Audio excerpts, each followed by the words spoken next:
참 예수님 말씀 중에 마태복음 18장에 20절 말씀에 두 사람이 내 이름으로 있는 곳에 나도 거기 있겠다 그러셨거든요. 이 복음은 정말 그 복음의 현재성, 한번 따라해 보세요. 복음의 현재성. 시작. 복음의 현재성. 이 말씀이 그대로 되어진 현재성을 갖고 있거든요. 그게 믿음이거든요. 부활절 계란에 대한, 참 계란 신기해요. 어릴 때부터 저희는 시골에서도 계란을 항상 닭을 길렀거든요. 그게 어미닭이 이렇게 계란을 품고 있으면 21일이 되면 어떤 것은 병아리가 싹 나오게 되고, 병아리 얼마나 귀엽고 그게 또 이렇게 또 영적으로 느껴지더라고요. 이렇게 늘 하늘 보고 먹고 또 하늘 보고 먹고, 항상 하늘을 자주 봐요. 우리도 하늘을 자주 봐야 되는데 너무 땅을 많이 보죠. 아무튼 이제 다 그런 건 아니에요. 무정란에는 이게 21일 돼도 안 나와요. 거기에 생명의 씨가 있어야 나와요. 예수 믿는 자들은 생명의 씨가 있어서 그 말씀의 씨로 주님 부활의 영광에 모두가 예수님 부활이 우리의 부활이 될 줄 믿습니다. 할렐루야. 죽어도 다시 사는 영원한 생명의 세계. 이 부활절에 대한 유래가 여러 가지가 있는데, 그 중에 한 가지가 로잘린이라는 아주 독실한 신앙생활을 하는 그 이제 가장이 있었어요. 자녀도 있었고 부인도 있었는데, 갑자기 이제 역사 속에서 십자군에 뽑혀가지고, 실제 얘기예요. 전쟁터로 나가게 되었고, 사랑하는 아내와 어린 자식들만 남겨놓은 채 집을 떠났어요. 그 집을 떠난 지 얼마 후에 평화롭던 그 마을이, 그때 뭐 전쟁이 많고 해서 불황당들에 의해서 온 마을이 점령당하고 아내와 그 가족이 다 쫓겨났어요. 마을로부터.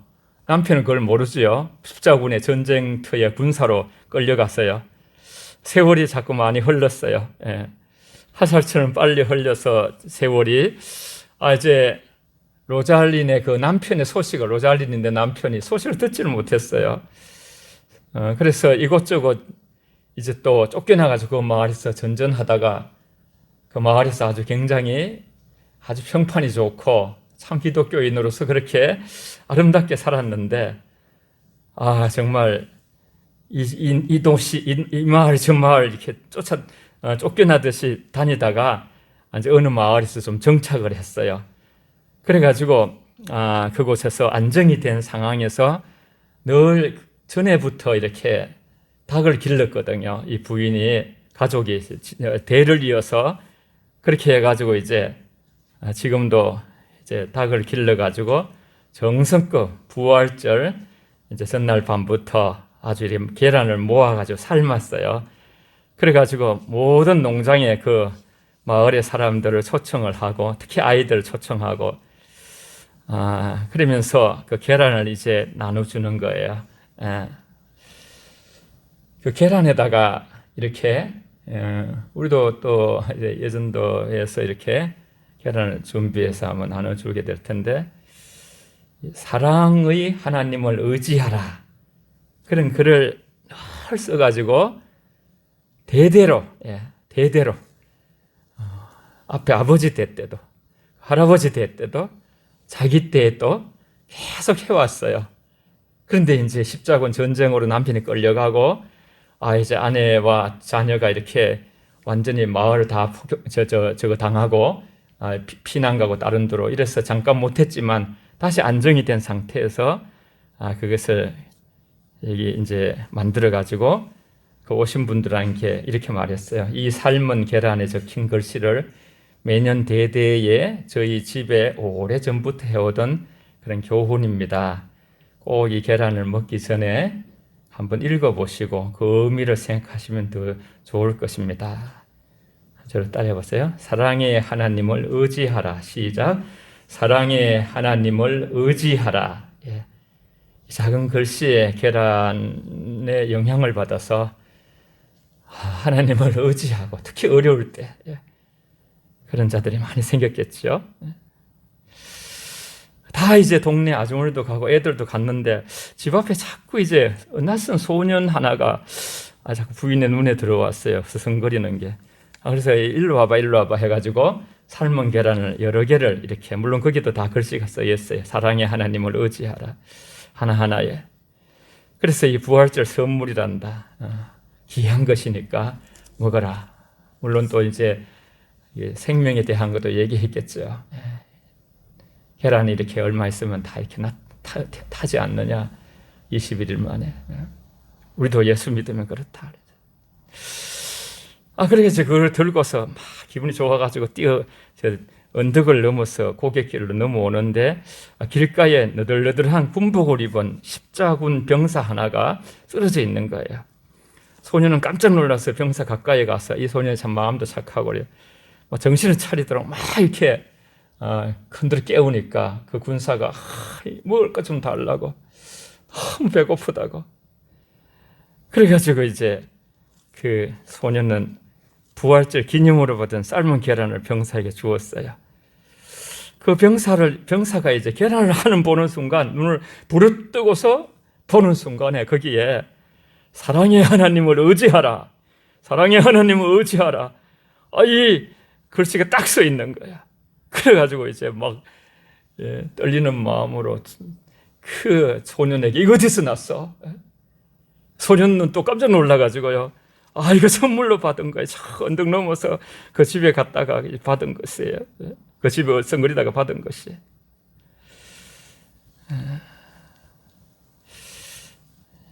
너무나 오랫동안 전쟁터에 끌려가가지고 나중에 거기서 이제 나와서 가족을 찾았거든요. 아무리 찾아도 없었는데 자기가 속해 있던 가정이 바로 늘 아내와 같이 함께 사랑의 하나님을 의지하라, 이 계란을 늘 부활절 전날에 해가지고 나눠줬던 자기 집이거든. 자기 집 아내를 그 소년을 통해서 건너온 그 계란을 통해서 알게 돼서 막 계란을 들고 달려가가지고 그렇게 이제 아내를 만났지요. 그래서 이 가문이 내려오던 이 전통의 아름다운 이 사연을 생각하면서 부활절 기념으로 그때부터 이제 삶은 계란을 이렇게 주님의 부활을 상징하면서 나눠주는 그런 이제 간섭이 생겼다고 합니다. 네. 정말 우리는 이 땅에 살아가면서 어려움들이 많습니다. 예수님께서도 수고하고 무거운 짐진 자들아, 그렇게 또 말씀을 하셨죠.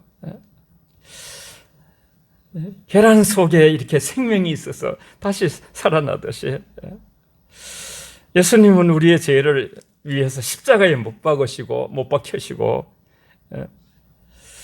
다시 또 우리의 그 영원한 생명을, 내가 이 세상의 모든 이 성경의 말씀은 나를 위하여 있는 것이다, 내 얘기다, 그런데 그것은 바로 영생을 주기 위한 거다, 그렇게 말씀하셨거든요. 온갖 힘부리는 자들의 시기와 음모와 공회의 불법의 참 새벽부터 그죠, 이렇게 끌려다니면서 이쪽 끌려다니고 저쪽 끌려다니고 그런 총독의 비겁한 언도와 군병들의 난폭한 행포와 그런 모든 속에서도 주님의 부활을 막지 못했던 것입니다. 아무리 힘들고 어렵더라도 우리에게는 죽음을 이기신 주님의 부활의 소망이 있고, 그 소망을 붙들 때 저와 여러분들도 승리의 삶을 살게 될 줄 믿습니다. 모든 것이 끝난 이후부터도 생명으로 새롭게 시작되는 새로운 생명의 시작이 부활의 기쁨과 소망, 참 우리는 별거 아닌 같은 씨앗이 과학적으로도 3,000년, 2,000년 전에 있는 씨앗이 말라 비틀어졌는데 그게 수분을 만나고 흙으로 들어가가지고 그렇게 하니까 그 3,000년, 2,000년 된 씨앗에서 싹이 오르다는 거예요. 싹이. 실제 과학적으로도 증명되는. 우리 몸을 하나님은 포기하지 아니하시고 고린도전서 15장의 부활장에 보면 이 세상에 속한 이 형체의 모습처럼 하늘에 속한 영원히 썩지 않을 새로운 몸을 우리에게 주신다 했습니다. 예수님을 보면서 하나님께서 우리가 어떻게 그리스도인들이 되어질 것인가를 표상으로 보여주신 예수님은 부활의 첫 열매가 되시고 저와 여러분들이 다음 계속 그런 열매로 저희들이 영원한 주님의 그 놀라운 찬란한 영광의 몸을 입게 되는 날이 올 줄 믿습니다. 할렐루야. 예. 좀 힘들어도 그런 생각하면 해본들이 하늘 생각하면 우리가 다 이길 수 있잖아요. 하나님 나라는 말이 있지 않고 능력이 있느니라. 이 말씀이 증명되는 것으로서 주님의 부활만큼 더 강력한 게 없는 것 같아요. 예. 그냥 살아나신 거예요. 나흘 동안에 내가 사흘 후에 다시 살아나리라 자주 말씀하셨죠. 분명히 사흘 만에 또 부활하신 말씀대로 살아나셨어요. 여러분 이것은 두 갈래가 갈라지는 거예요. 핍박자들은 그의 분노와 악의를 유발시키기 위해서 이 말씀을 기억하고 있는 거예요. 어떻게든지 살아나라 보자. 살아나지도 못하면서 거짓말하고. 그런데 이처럼 그리스도의 말씀이 어떤 사람에게는 생명에 이르도록 하는 생명의 향기가 되고 어떤 사람에게는 죽음에 이르도록 주님과 전혀 관계없는 사람이 되는 죽음이 되는 것이죠. 시기심이 막 폭증하는 거예요. 오늘 말씀을 쭉 풀어서 말씀드리면 제자들이 와서 시체를 도적질하여 가고 백성들에게 말하여 그가 살아났다 하지 않도록 그렇게 이제 막 시체를 도적질하고 예수님 부활하는 게 두려웠던 그때의 그 아주 관에서 그런 것을 보면서 좀 제대로 좀 이제 무덤을 지키라고 그랬어요. 그래가지고 무덤을 굳게 지키라고 빌라도가 대답을 하지. 오늘 본문에 보면 너희에게 파수꾼이 있으니 가서 힘대로 굳게 하라. 빌라도는 그리스도의 친구들에게 그의 시체를 가져도록 또 이제 하나의 아리마대 요셉은 아주 산헤드린 공회원이거든요. 그는 아주 빌라도하고도 굉장히 이게 어깨를 마주할 정도로 그 높은 간직이 있는 사람이니까 또 그 사람 마음도 들어주는 거야. 그거 시체 가져가. 또 백성들이 말할 때는 또 그래 정말 굳게 지켜. 이 참 빌라도는요 우리가 손을 씻을 때부터 알아봤어요. 이렇게 관정에 들어갔다 나왔다 들어갔다 나왔다. 백성들이 뭐 죽이려 하느냐 아무 흠도 없다. 그렇게 하는데 막 백성들이 바라바를 놓아주고 예수를 못 박고서서 막 이래 하니까 물 갖고 와라. 그래가지고 손을 탁 씻고서 나는 죄가 없다. 그러면 손을 씻는다고 죄가 없는 게 아니에요. 그때 빌라도는 총독이었고 얼마든지 자기가 그 자리를 피해도 하나님의 뜻은 이루어질 줄 믿습니다. 그걸 못한 거예요. 예. 그렇게 해서 부활의 증거들이 쭉 이제 28장에 나오지요. 여인들이 무덤을 방문하여서 주님께서 죽으신 지 사흘 만에 부활하시고 금요일 날 십자가를 지셨죠. 며칠 그저께 주일 새벽에 부활하셨어요. 요 내인의 그 안식일이 토요일이었고요. 토요일 다음 날에 새벽에 예수님이 부활하셨어요. 그래서 그날이 바로 주님의 날이 되는 거예요. 주님의 날. 주님은 엿새째 사역을 끝내고 다 이루었다고 말씀하시고 십자가를 지셨어요. 일곱째 날에 쉬시고 다음 주간 첫날에 새로운 세계로 시작이 되어서 부활하신 주님으로 다시 사역을 시작했어요. 3년간 공생이 하셨던 것처럼 10번씩 제자들에게 나타나서 그때는 지난번의 몸이 아니에요. 부활의 몸으로 다시는 죽지도 않는 몸으로 새로운 몸으로 하나님께서 죽음에서 그를 부활시키셨기 때문에 그렇습니다. 주님은 주간의 첫날에 부활하셨어요. 그래서 우리는 주일이 일주일의 첫날이에요. 주일을 주님께 드리고 한 주간을 무엇이든지 여러분 주님께 첫날을 드리고 첫 대생을 드리고 가장 좋은 것을 드리고 할렐루야.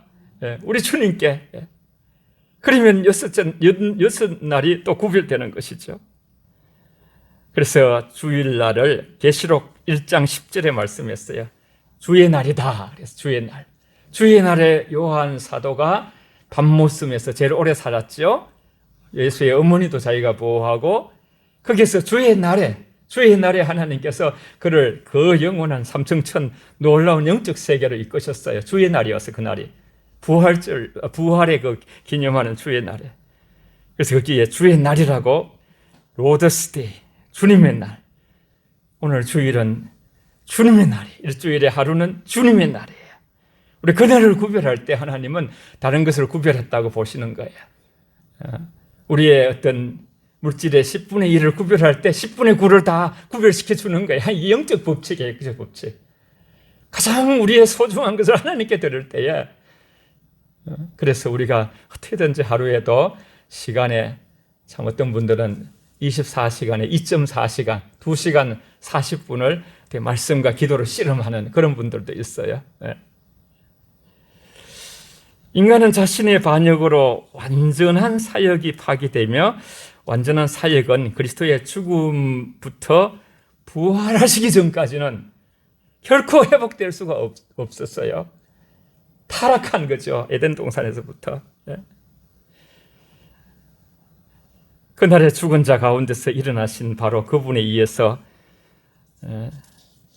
태초에 만물이 창조되은 것처럼 여러분, 새로운 재창조의 역사가 십자가에서 부활하신 예수님으로부터, 그 예수님의 십자가 우리 죄를 위해서 죽으시고 우리의 의를 다시 위해서 십자가에서 부활하셔서 우리의 죄를 주님이 가져가시고 주님의 의가 우리에게 전가되어서 주님처럼 우리도 영원히 사는 새로운 인류의 길이 열리게 된 줄 믿습니다. 어둠이 짙어질 때 무덤에 장사되셨죠. 그러나 주님은 태양이 솟아오를 때 부활하셨어요. 새벽에. 계시록 22장 16절에서 우리 주님은 강명한 새벽별이요 그랬어요. 참 빛이시라 그랬어요. 그때 큰 지진이 일어났어요. 주님께서 운명하셨을 때에 땅은 주님을 받아들이며 공포로 떨었어요. 막 무덤이 일어나고 막 그런 일이 있었어요. 십자가를 지시면서. 하늘로부터 천사가 내려왔죠. 십자가를 지실 때는 천사들이 가만히 있었어요. 그냥 그 일을 예수님께서 자원해서 이루셔야만이 우리 인류의 구원의 길이 열리기 때문에 가만히 있다가 부활하자마자 천사들을 하나님이 다 파송해가지고요. 그래서 돌 무덤 문에 그것을 굴러버리고 그 위에 천사가 앉았다고 그렇게 말씀하고 있어요. 우리들의 죄의 돌덩이는 우리 주 예수의 무덤 문에 굴러와서 그 입구를 막았지만은 하나님의 공의가 성취되면서 그것을 하나님이 다 굴러치우고 모든 죽음과 흑암의 권세들은 하나님의 그 빛과 생명과 능력이 지배를 받게 됐어요. 이제는 사망이 끝까지 있지를 못하고 무덤이 끝까지 열리지 않는 그런 인생의 삶에서 우리는 예수님이 무덤 문을 여시고 영원히 사는 길을, 인간이 영원히 사는 길, 5년 10년만 우리가 암병 걸렸다가 나아도 우리의 생명과 재산을 다 바치라서라도 너무 할렐루야 기뻐하지만은 우리는 우리의 생명이 영원, 저와 여러분들이 하늘나라에서 죽음도 눈물도 근심도 아픔도 고통도 죄도 없는 곳에서 영생복락하게 되는 그 꿈을 놓지 않는 그것이 바로 예수님의 부활로 인해서 그 길이 열린 줄 믿습니다. 할렐루야. 수직하던 자들이 무서워서 떨며 막 죽은 자같이 되었어요. 예수님 보고서. 천사가 무서우면 말라고 격려하지요. 내가 너희에게 전하는 소식을 놀라운 일이 아니다. 무서워 말라. 두려워하지 말라. 이런 말씀을 굉장히 자주 하셔요. 제자들에게 나타나셨어요. 부활은 너희의 위로다. 사실요, 어떤 면에서는 이렇게 사람들이 예수님이 내가 부활한다 그런 거 믿는 것 같지만 또 못 믿고 진짜 부활했을 때에 참 우리가 성경에 보면요, 참 아이러니한 게 있어요. 베드로가 감옥에 갇혔을 때에 사람들이요 모여가지고 아버지 하나님, 우리 베드로 사도 감옥에서 좀 나오게 해주세요. 전부 기도했어요. 그런데 그 아이가 하나 있었거든요. 거기서 이제 늘 집에 심부름하고 진짜 베드로가 감옥에 나왔어요. 기도하는 중에. 그래가지고 나와가지고 문을 두드리니까요, 그 아이는 베드로를 보고 베드로가 살아났는데 우리가 기도해서 그렇구나 그런 마음을 가졌을지 몰라요. 근데 들어가가지고 진짜 베드로의 석방을 위해서 기도하던 사람들은요, 베드로가 감옥에 있지 어떻게 나왔냐, 정작 기도하면서 이미 기도한 것을 받은 줄 믿으라, 이런 얘기는 참 많아요. 전에 한 말씀 드렸죠. 바깥에 비가 너무 많이 와가지고 은하이하고 엄마가 같이 교회 갔는데 이렇게 예배 시간에 비가 너무 많이 오면 너무 가난하고 어려운 사람 걱정되니까 우리 통성으로 같이 비 오지 않기를 기도합시다. 그런데 이제 신발을 신으면서 엄마가 우산을 펴니까 어린아이가 옆에서 엄마, 아까 비가 오지 않기를 우리가 기도했잖아요. 뭐 하나님께 기도했는데 비가 오겠어요? 작은 말이지만요, 우리는 기도하면서도 그 기도가 이미 받은 줄 믿으라는 믿음 없이, 또 기도해놓고도 다 잊어버리고 기대하지 않고, 여러분, 우리 믿음이 연약할 수 있어요. 그가 여기 계시지 않고 이렇게 살아나셨느니라, 그렇게 말씀하고 있어요. 그가 여기 계시지 않고 살아나셨느니라. 참, 이 말씀이, 다 같이 한번 읽어볼게요. 우리 6절 말씀요. 우리 5절, 6절, 5절 인생의 두려움과 그런 게 많잖아요. 그러니까 5절, 6절 같이 읽습니다. 시작. 천사가 여자들에게 말하여 이르되 너희는 무서워하지 말라. 십자가에 못 박히신 예수를 너희가 찾는 줄을 내가 아노라. 그가 여기 계시지 않고 그가 말씀하시던 대로 살아나셨느니라. 와서 그가 누우셨던 곳을 보라. 아멘. 와서 그가 누우셨던 것을 보라. 그가 여기 계시지 않고 그렇게 늘 하신 말씀대로 살아나셨느니라. 주의 말씀이 그대로 이루어졌다. 말씀하신 대로 살아나셨다. 무덤은 비어 있다. 텅 빈 무덤 안을 들여다보라. 제자들에게 슬픔과 공포와 그런 절망의 때였죠, 이때가. 그러나 주님이 살아났다는 소식을 듣고 얼마나 기뻤을까. 그래서 이제 심부름을 하라고 이렇게 여자들은 이때도 빨리 가서 알리라 그렇게 말하죠. 어떤 한편에서는 굉장히 기쁘면서 말할 수 없이 기쁘면서도 이게 뭐 꿈이야 생시야, 진짜 내가 유령을 봤나, 진짜 예수님을 봤나, 이런 그 어떤 혼돈의 마음이 될 수도 있을 것 같아요. 실제 그런 상황이 바로 우리가 거기에 있었다고 보면요. 그렇지만 그들은 정말 이렇게 이 공포와 기쁨이 한테 섞인 야릇한 감정을 느끼면서 천사를 만나고, 그러나 그 부활의 소식 속에서 너무나 이 놀라운 이 광경을 목격하고서 거기서 거룩한 경외심 속에서 그 깊은 속에 큰 기쁨이 내면 속에 자리 잡게 됐어요. 이렇게 예수님이 모아서 뭘 말씀하고 해도 제자 훈련이 제대로 안 됐는데 부활하신 주님을 목격한 제자들이요, 너무너무 달라지는 거예요. 너무나. 돌아가라 그래도 안 돌아가는 거예요. 바닷가로 안 돌아가. 그리고 120문도가 그 예수님이 승천하시고 나서 오순절 다락방에 모여가지고 막 그냥 얘기하고 기도하는 거예요. 너희는 예루살렘을 떠나지 말고 주의 능력이 임할 때까지 기도하라는 그 말씀의 분부를 그냥 그대로 안고 언제든지 도망가고 언제든지 예수님을 3번씩 다골지 전에 부인하고 막 별일이 다 있었지만은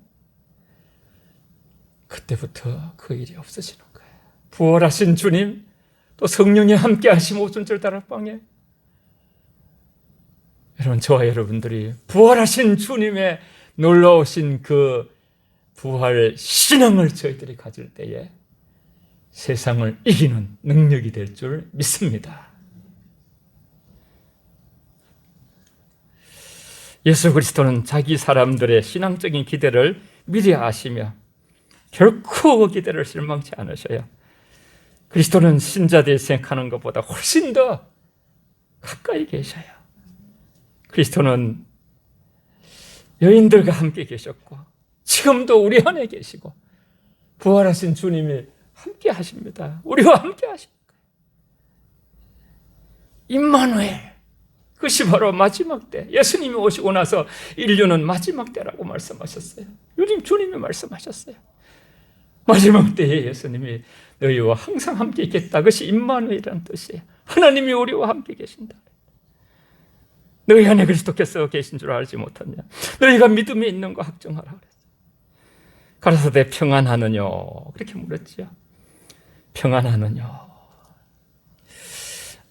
우리 9절 10절 한번 읽고 다 같이 8절을 제가 읽습니다. 그 여자들이 무수음과 감정이 이렇지 그들의 감정이 큰 기쁨 이게 막 같이 있어요. 속에 마음속에 빨리 무덤을 떠나 제자들에게 알리려고 다름질할 때 다 같이 9절 10절 시작. 예수께서 그들을 만나 이르시되 평안하냐 하거든 여자들이 나아가 그 발을 붙잡고 경배하니 이에 예수께서 이르시되 무서워하지 말라 가서 내 형제들에게 갈릴리로 가라 하라 거기서 나를 보내리라 하시니라. 아멘. 평안하뇨. 그리스도의 선의가 우리와 우리의 행복을 함께 하시는 의미인데요. 백성들에게 충만한 기쁨을 주시고 여인들은 주님의 드린 그 주님께 사랑에 넘치는 존경으로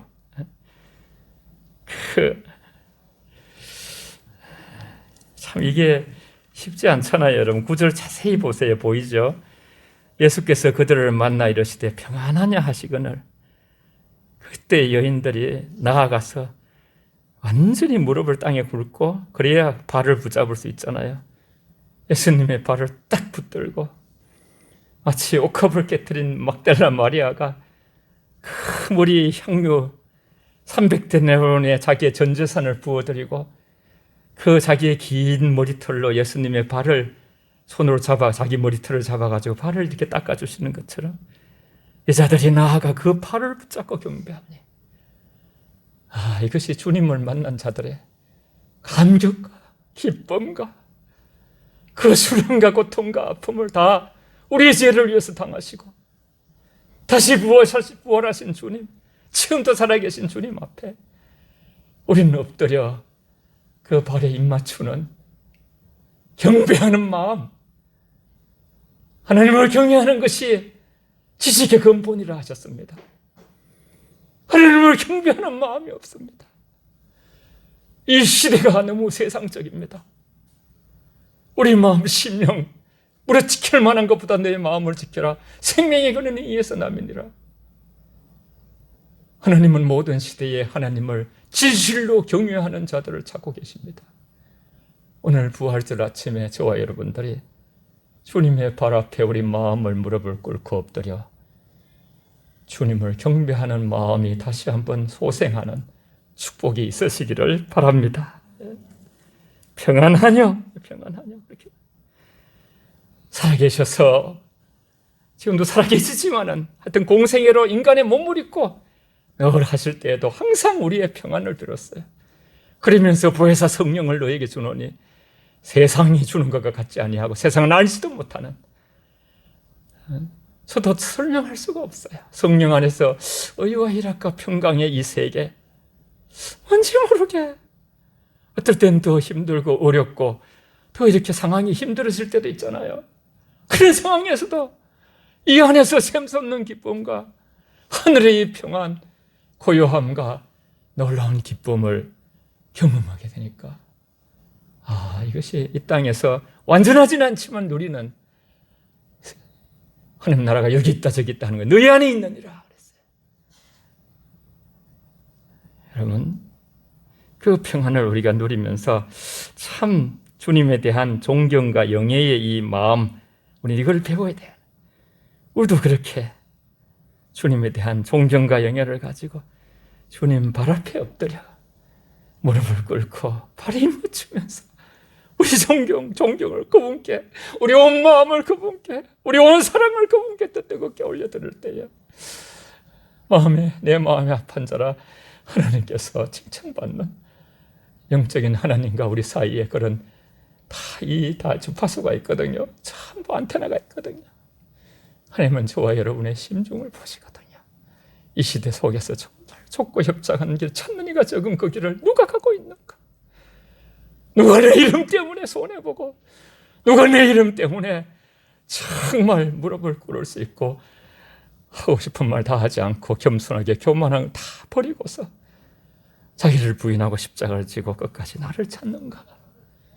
그게 저와 여러분이 주님의 주목되는 그 심정 안에 주님의 평안을 누리면서 주 앞에 경배하는 자로서 끝까지 남은 생애를 승리하는 자가 좀 머물러 있다가 주님 부르시는 날 참나를 너는 살아가면서 저 여인들처럼, 부활절의 여인들처럼 나를 경배하였구나, 그렇게 우리 중심이 칭찬받는 주인공들이 되시길 바랍니다.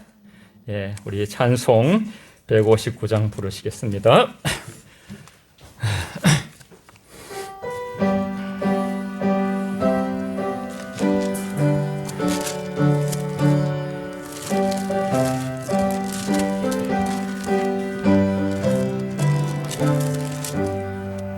기뻐 찬송하세 주님 부활에 그 무덤의 권세다 깨뜨렸네. 찬송하세 전파하세 대속하신 주님, 할렐루야 찬송하세 다시 사셨도다. 기뻐 찬송하세 밝은 빛이 왔네. 그 어둠의 권세 다 이기셨네. 찬송하고 전파하세 계속하신 주님, 할렐루야 찬송하세 다시 사셨도다. 기뻐 찬송하세 주님 피를 흘려 그 속량한 값을 다 치르셨네. 찬송하고 전파하세 대속하신 주님, 할렐루야 찬송하세 다시 사셨도다. 기뻐 찬송하세 죄를 사했으니 그 속죄 은혜다. 찬송하세 찬송하세 전파하세 대속하신 주님, 할렐루야 찬송하세 다시 사셨도다. 다 같이 통성으로 십자가 신앙, 부활 신앙, 재림 신앙, 영혼 가족 다 되도록 같이 나라와 민족, 미얀마 생각나는 대로 오늘 성찬식을 위해서도 함께 기도해 주십시오. 같이 기도하겠습니다. 살아계신 아버지 고맙고 감사합니다. 저희들이 아버지 이렇게 죄 지었는데 하나님께서 아버지 아들을 보내주시고 십자가의 아버지 우리를 구속하여 주신 것 감사합니다. 아버지 그런데 또 주님 부활하셔서 우리의 부활의 표상이 되게 하시고 아버지 우리가 주님 부활이 우리의 부활이 되게 하심을 감사합니다. 우리와 지금도 함께 계심을 감사하며 정말 아버지 그 여인들처럼 엎드려서 경배하며 아버지 저 불쌍한 미얀마 이 나라와 민족 아버지 저 북녘 땅 세계 선교 영혼 가족들을 기억하여 주시고 하나님께서 아버지 저희들을 부활 생명으로 날마다 아버지 나아갈 수 있도록 하나님 도와주시고 인도하시며 역사하여 주시옵소서.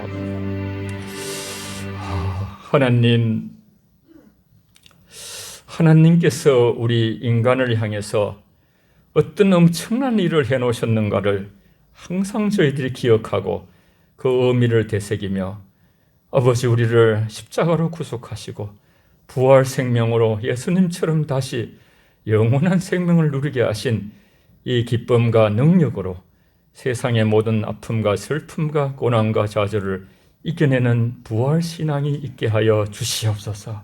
예수님 이름으로 기도하옵나이다.